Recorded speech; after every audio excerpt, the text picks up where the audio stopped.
जैसी जैसी जैसी हर हर भोले बम बम।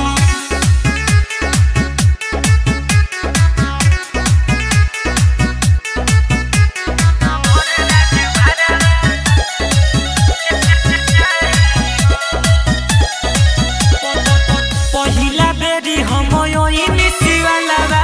कदये बाबा समस्या के हलवा। पहिला बेरी हम कदिए बाबा समस्या के हलवा। सुनो ये बाबा कोनो लगवत उपाय हो।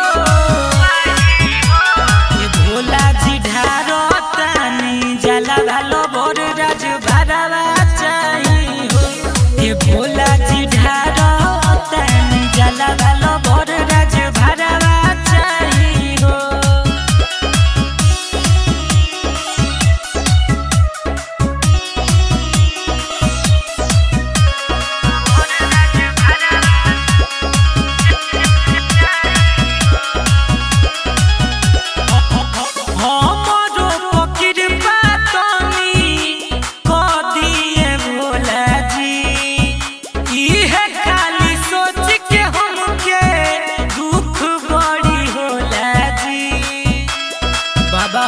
बड़ी तकलीफ बा हमरो कृपा करी सुनिए भोला जी।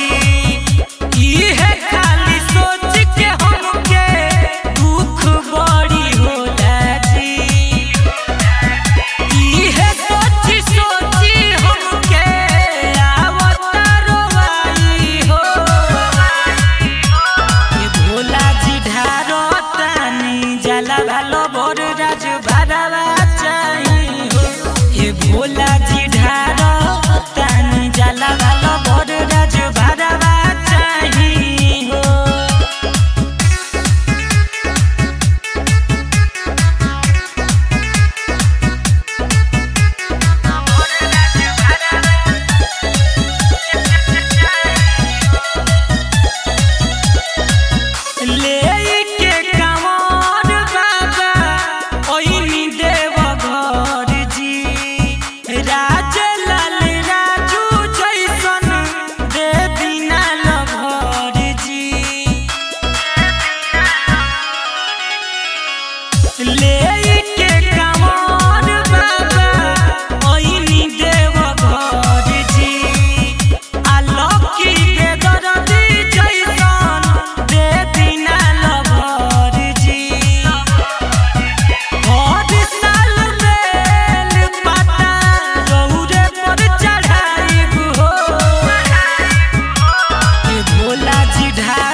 भालो बोर राज भरवा चाही हो। ये भोला जी ढारो तानी जला भालो बोर राज भरवा चाही हो। तनी कृपा करिए महादेव।